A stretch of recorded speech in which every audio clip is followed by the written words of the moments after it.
What's going on, and welcome all you queens, kings, and everyone in between. In today's video, we're going to talk about how to break up with your cleaning regimen. It's probably something that never crossed your mind, or it's probably long overdue. But before we get started, if you're new here, go ahead and like and subscribe before we dive in. One quote that resonated with me the most was from Thomas Edison. And Thomas Edison says, I haven't failed, but I've found 10,000 ways that do not work.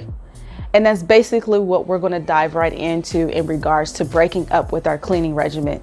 So let's dive right in. Tip number one, you want to evaluate your cleaning style, your routine, your schedules.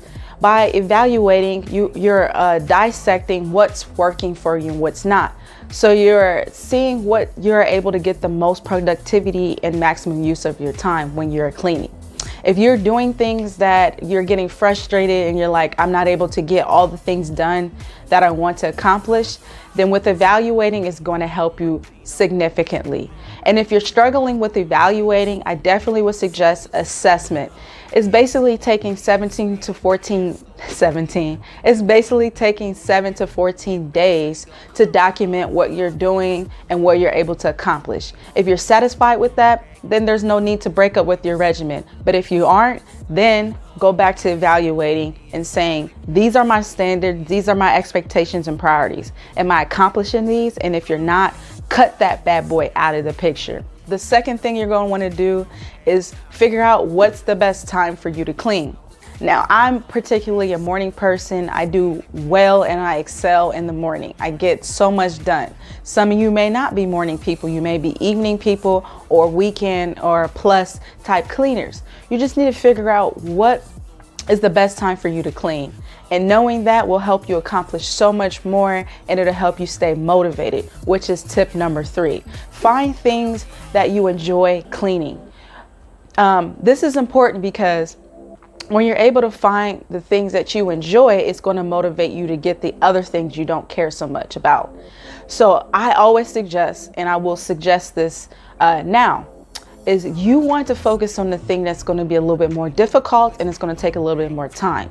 That way you add in those priorities and those tasks, mix it up, have fun with it.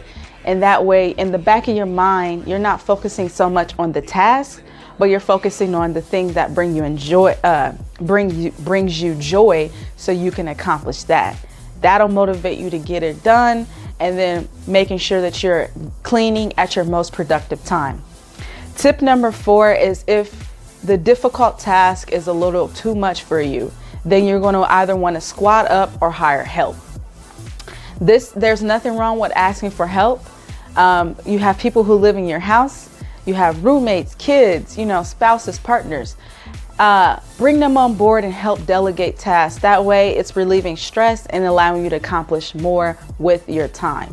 But once again, if it's something out of everyone's skill set, there's nothing wrong with hiring help, hiring a house cleaning service that you can do a one-time cleaning and then from there maintain your home. I hope you got a lot of value out of this video, and if you did, go ahead and like and subscribe. But one question before you go.